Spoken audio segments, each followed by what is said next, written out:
Hello boys and girls, welcome to another episode of the Claywright Workshop. I'm Joe Rock Edwards, your congenial host, and I've got a really great project in store for you today. What we're going to do is we're going to make a moon. Now what you see over here is a quarter moon, and what you see here is a full moon. And what we're going to do today is a quarter moon. They're very similar and they both have faces. So obviously this is a quarter moon shape and this is a full moon shape. So we'll step over here to the our good sketchboard and let's kind of review what we're going to do. I'm going to tell you what we're going to do. I'm going to do it, then I'm going to tell you what we did. Ex-school teacher, it kicks in. All right. We're going to make a moon. We're going to make the quarter moon. The first thing we're going to do is our primary shape. We're going to start in the beginning. That's a great place to start. So what I'm going to do is I'm going to make a large tube. Just a tube of clay. All right? See how we have a tube here? And I'm going to make it take and run a stick through the center. And I'll make this a hollow tube, totally filled with air. It could be elected to some counties, okay? Then I'm going to alter that shape by turning it sideways and putting a point on both ends. That'll be my secondary shape. I'll turn the tube sideways, and I'll bend it, and I'll make both ends pointed. So now this has been upended, and I close both ends to trap the air. And then for the third step, the detail, we'll come back over here, and then we will begin to put in the eye sockets, and the nose, and the mouth, perhaps a chin, and last to be the details would be the eyes, etc. So it's going to be step 1, step 2, step 3. All right, here we go on step 1. We're going to start out with my favorite sculpting medium, and it's called white earthenware clay. This is a 25-pound block of clay. Most artists buy their clay from clay suppliers, and it comes in 25-pound blocks, 2 25-pound blocks to a 50-pound box. This wire tool was called by the French a garrote. They used to use it to do damage with. Most sculptors just called it a wire tool. And it's the path of least resistance. It cuts through your clay very easy. Now, the amount of clay I start with will have a lot to do with how big my moon is. Now, I don't mean to insult your intellect, but a lot of people have trouble with that. If you start out with a lot of clay, you'll end up with a large project. If you start out with a small amount of clay, you'll end up with a smaller project. What you see me doing right now is rolling a coil. This is a very, very ancient technique of working with clay. Cooks do it when they knead bread dough or they're rolling it out to make some kind of pastries. You see, I've altered the shape from square to the round tube that I had drawn for you for our very first exercise, okay? We see the round tube here. So now, I'm going to take this tool here. This is called a stick. It's pointed on one end. We call this, or I do, it's not the official technique, I call this a Proctology Stick because I'm going to go right up the bottom and I'm going to twist this as I go. And this is what I showed you on the earlier sketch. And again, I'm over here to my right where I ran the stick through the middle of the tube. Okay, here we go. I'm pressing down on both ends of the stick and it's making the hole in the center larger. I'm going to hold this up so you can see it perhaps even better, okay? Now, ideally, what I want to do, if I'm successful, and I'm overdue, is to make a hollow tube here. And I want the walls of the tube to be roughly about the thickness of a slice of white bread, okay? Now, I'm going to close up the two ends so I trap the air inside. All right, see the nice little point that we have there? There's the point. Now, when I close it up on this end, I've totally trapped the air inside, just like blowing up a balloon at a child's party. Now, I point both ends, and you can see how quickly we have begun to get the moon shape. Now this is what I taught on step 2, where I turned it upright, and I'm now altering this shape, all right? So when I alter this shape, look at here. Look at that. See where we have the moon shape already? Was that pretty easy or what? Okay. Now I'm going to make it a little bit flat on the back side. And I want to turn behind myself here and show you the moon that we've already completed, so you'll know at what direction we're headed. Do you see here? This is what we're going for. There's also another one a little higher up. See the one up here? If you can go a little higher, we'll see this one. This is one that I've mounted on a stick. So this is where we're going. Back on the table, this is where we are now. So it helps me to know, just like I'm driving on a trip, I'm not just driving around helter-skelter. I have a direction, okay? I have a focus. Now I'm altering this. There's my quarter moon shape. Strange thing, when I do this, being an American and learning how to read left to right, I feel more natural with it pointing in one particular direction. I know different cultures, they'll have it facing left as opposed to facing right, but it would be unnatural for me to have it any other way except this. All right. Now I'm going to switch over and I'm going to put this on a platform. That way I'll be able to move it and it won't stick to my table. Okay. Now we're already into detail. Now detail is my third step. Primary shape, secondary shape, detail. Now we're going to detail. I'm going to put in the eyes, the nose, and the mouth. All right. I want to draw it here again so you'll know what we're up to. All right. About a third of the way down are the eyes. The nose is about middle way down. A third up from the bottom are the lips. You see our basic math right there? All right. I'm going to put a socket in for the eye, so there will be a deep socket.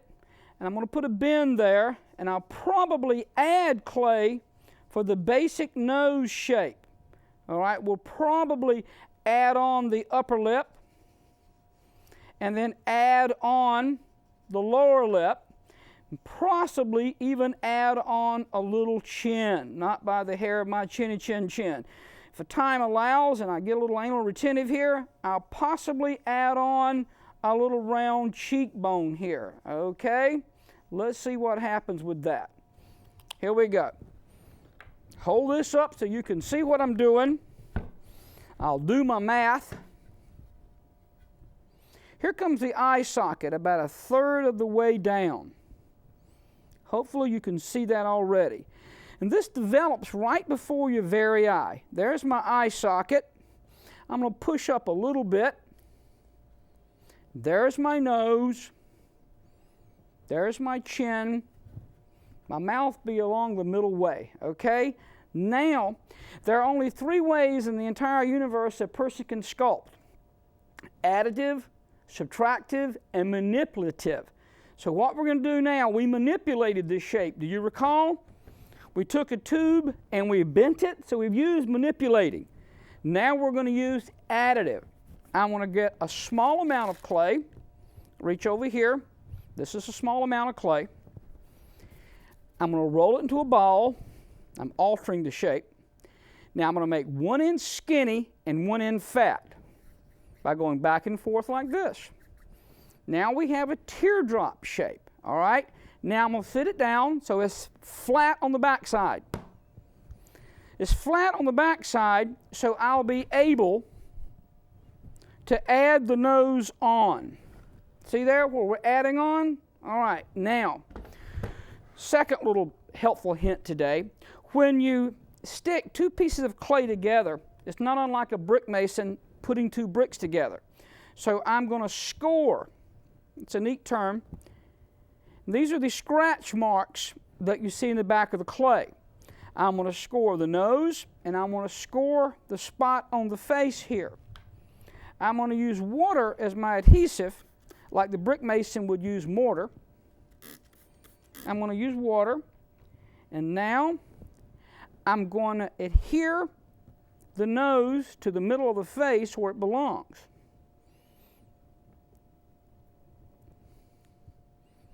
Not looking too bad. I'll hold it up so perhaps y'all can see it a little bit better. You guys can see it better. I can. I'm working upside down backwards. That's the joy of dyslexia. Benjamin Franklin was in the early printing business. And printers in the 1700s, they had to spell everything backwards and put the typeface down. So being dyslexic would be a real nice positive there. All right, I've got my nose on. Now, as disgusting as this might look, if I can hold this together here, I'm going to go up and use my finger as a tool and put in the nostrils. That'll also help to lock that nose down. All right? You ought to be able to tell what's going on now. See, there we've got a good hint. We've got the nose in there. Each step has been very simple. I've not done anything very complicated. I'm going to use just a simple stick now, and it is almost like a knife blade on this end, so I can use it as a tool to put a hint of the nostril there. All right, we possibly can see that, just a hint of the nostril, so it's hollow up inside. There's the hint of the nostril. All right, we are looking good. Step 2, going back over here to my chart, we put the eye socket in. We now put the nose in. Here comes the mouth. Now I've got the option.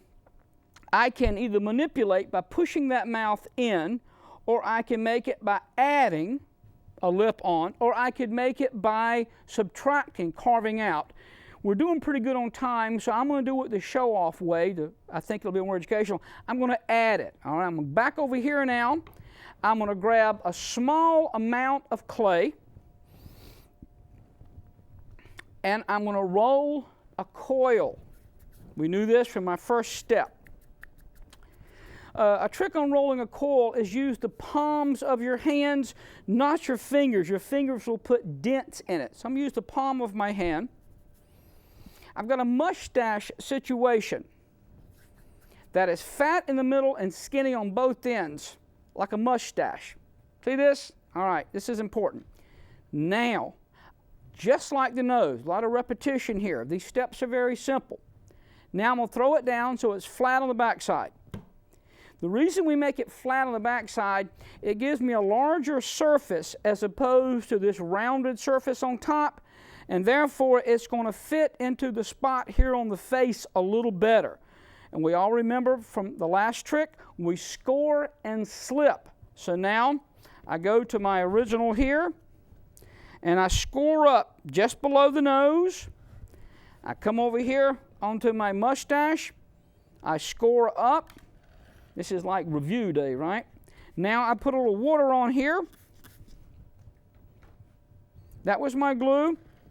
And now I'm going to put, hopefully, I'm going to put my lip on. Now I'm tapering that top edge so it goes back up toward your nose. And I'm going to do a really neat trick, and I hope I can do it so you guys can see me. I think you can see this pretty good.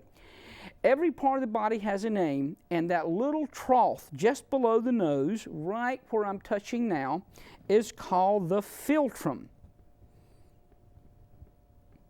And now we just put, oh man, this is looking good. Okay, I got a nice upper lip. All right, turn it back over this way. Now, I'll hold it up so we can see it. We have a nice upper lip. Now I'm going to do the lower lip. All right, that wasn't hard to figure out, was it? Okay, here we go. Roll the clay.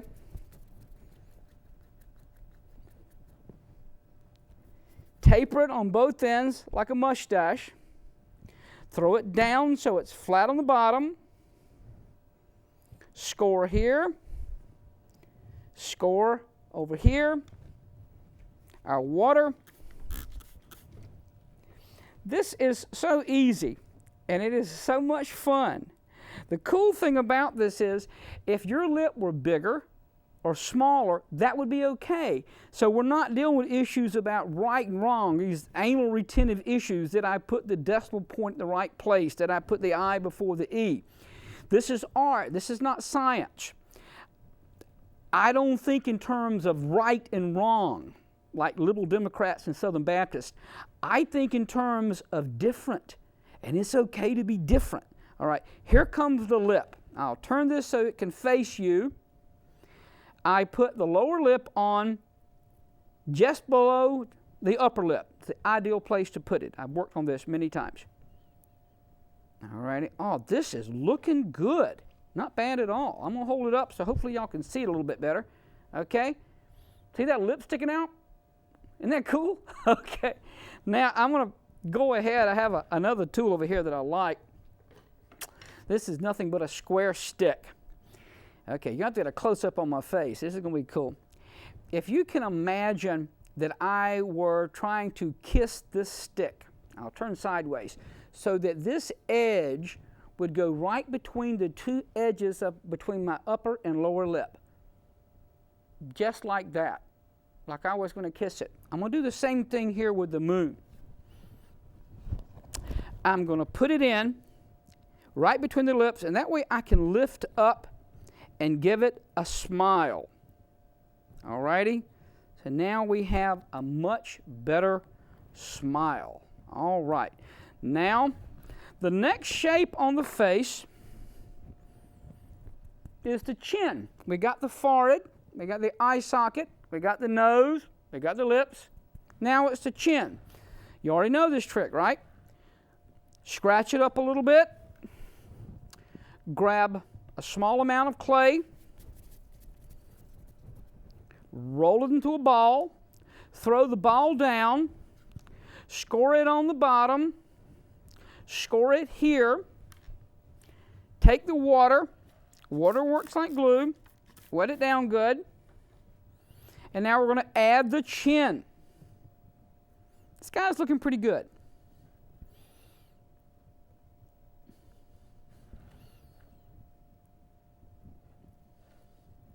Not bad at all, actually.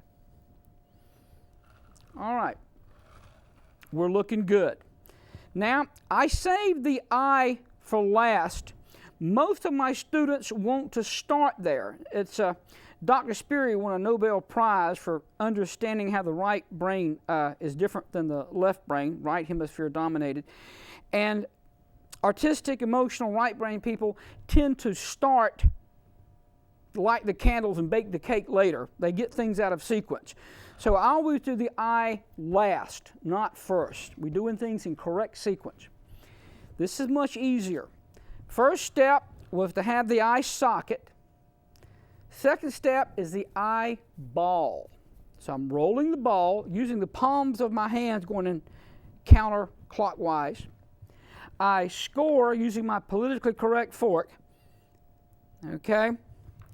I use water. I drop the eye right into the socket. Now we want to make sure the eye fits in the socket the way your foot fits in your shoe, and it doesn't stick out too much. All righty, here we go. Now, the last of the details, I'm going to do the lower eyelid and then the upper eyelid. The upper eyelid is where most of the personality comes from, when you're wide awake or when you're sleepy or dopey or doc or whatever. So, first of all, the lower eyelid is a very small amount of clay. Again, it's a standard old mustache. Point both ends. Throw it down the table so it's flat on the bottom. Put water on this thing. Water works like glue when working with clay. Score it just a little bit. Now I want the eyelid to wrap around. Oh, looking good. Most excellent. All righty, that's working good. I'll connect that on a little bit. There we go. Now, I wasn't joking. Many a truth is said in jest. My favorite part of doing faces is the corners of the mouth. Up you're smiling, down you're frowning, halfway you're undecided liberal Democrat. Same thing on the upper eyelid. When it's wide open, that's surprise. When it's down, it's anger. When it's halfway, it's sleepy. So when I put the eyelid on, it's going to do a lot to determine the personality of this moon face. Here we go. We know this part. Grab a small amount of clay. rollers coil. One of my few bad habits, and it's kept me out of sainthood 2 years in a row, I've been nominated by my mother, is I make things too large. And I'm used to demonstrating and showing people, so I always make it large so you can see it in the back of the room. And one day I was taking a first aid course, and they were teaching us stuff, and they had oversized needles to show you how to give shots, and they had oversized aspirins, about the size of Frisbees, so people in the back of the room could see it. And I remember the guy helping aspirin, he was showing the correct way to open bottles and everything. It was just a prop, and it was over large. And the guy beside me said, "Who's going to swallow that aspirin?" And he didn't realize that it was just oversized so people in the back of the room could see it. And I'm guilty of the same thing. I make things too large so all of my students can see it, and then when I put something together, it's kind of garish looking. So this is an explanation, not an apology. All right, here's my upper eyelid. Throw it down hard on the table so it's flat on the back side, and this is the most fun of all. When I put that eyelid in, I'm going to determine the personality. I don't know if you guys can see this or not. Maybe it's not important that you see it. Maybe it's just important that I see it. But here we go. Oh, that came out good the very first time I did it. All right, I'm going to lift it up so y'all can see it. All right, see the face shaping up here? Not bad at all. I've got a chin, I've got eyes. Now I can go back and put a few more details if my time will allow me, and I'll make it a little bit better. Now I'm going to alter this. At this point, this is the beginning, not the end. This is when you're along with me, kind of sing along with me here, or working along beside me, quite often my students' personalities will come out. And there are some people that are trying to race me. Some people try to stay ahead of me. Some people try to keep up. And I try to alter my lessons and teaching style to make sure everybody's successful. The point is, I want to make sure that you're successful. Okay. I've got all my major shapes here, and now my personality is going to get involved. I'm going to do this the way that I want to do it. You got to make yourself happy. I don't give you a grade. Artists don't do things for grades. They express themselves. So I'm going to express myself a little bit now. You got to look at this thing. Okay, I'm going to give it a little brow. I like that, so it can have a furrowed brow. Okay, we all know this trick. We roll the coil, I score and slip. This is that Cro-Magnon man furrowed brow, but it adds a lot of personality. I'm going to put it on. Now, if you were in one of my classes or you're at home doing this, remember, I almost sound like a Baptist preacher. Don't do like I do like I say do. I'm not saying that exactly. I am saying that artists like the term point of departure. When you look at what I did, it gives you an idea. Oh, I kind of like that, but I'm going to make an alteration of it. Okay? That's fine. Look at this. I got the brow. I like it better. See how that gave a little personality? Now, I'm going to give it a little fat cheek. I like fat cheeks. Same trick. Small amount of clay. Roll a ball. Throw it down. Score and slip, and I know for sure that cheek is right here next to my nose, under my eye, at the edge of my lip. So I have this ball, I've scratched it, scored it, wet it, step 1, 2, 3. We can't leave out a step. And now I'm going to work it in. This is looking killer. And I forgot to score the backside of that ball. Oh, mistake, you caught me. I didn't score the backside, and it was slipping all over the place. That helped it, got traction. Okay, now I have a cheek. I worked it under the eye. I'm working it down this way. This is working good. I like the big noses. Has more personality. All right. Work that cheek in. Work that line down. And now I'm going to do what I said I was going to do. I'm going to bring it up to make it smile. Here I go. Ah, yes. Oh, beaucoup good. Beaucoup good. All right. I am having too much fun now. Okay. I'm going to hold this bad boy up. All right. Can we see it? Can we come in and get a real nice look at this? All right. I'm sideways. Okay. Now, when you look at this, You look at the one, I'm going to bring this one down if I can without doing too much damage. I hope I can. Yes, I did. Yay. All right. This is what we did today right here. We altered the shape. See that? We put in the brow, the nose, the lips, the chin, the eye. Now, I could take this one. You can see it here. This one painted, it's a blue moon. Have you ever wondered what a blue moon was? That's when you have 2 full moons in the same month. That happens about once every 2.5 years. They're relatively rare. So I like the color blue quite often. This clay will fire white, like you see the bunny rabbit pot over here, and then I will decide to paint it. You guys want to see something really cool? I happen to have right here on my left, because I've been told by some of my students, like I said, I get some ego and so forth. I've been told size matters. I made a big one, okay? Same concept.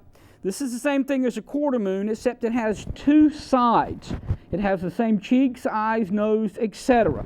Now, I've got only a couple of minutes left, so I'm going to do a quick review for you here, guys, okay? Here we go. We started out with a tube. Remember that? Okay, I'll move this moon out of your way so we can see this better. I'm over here. We started out with the round tube with clay. We ran the stick through it to make it hollow. We altered it so we had a banana shape by putting a point on both ends, and then the eye, the nose, the lips, the chin, they were all added. So what we did was step 1, step 2, step 3. Now here we go. We'll do it again. I've got just a moment to work with you here. We took that tube and we put a slow arch in it and a point at both ends. Remember how we closed it up? We came down, so now it's roughly that shape. We went back and we brought a little hollow place. We used our thumb to put our thumbs in, all right? Added the nose, added the lips, the chin, came back with the eye, upper eyelid, lower eyelid, and there was our moon. All righty. That's all the time we have for today. You see the finished product. Our tools are really simple. Our clay was white earthenware. Next week, I'm going to show you how to make the piggy bank. All right, so tune in to learn how to make a piggy bank. When it goes in the top, comes out the nose. All right. We'll see you next week. Until then, keep sculpting. Don't be scared to try. You can do it. If I can do it, anybody can.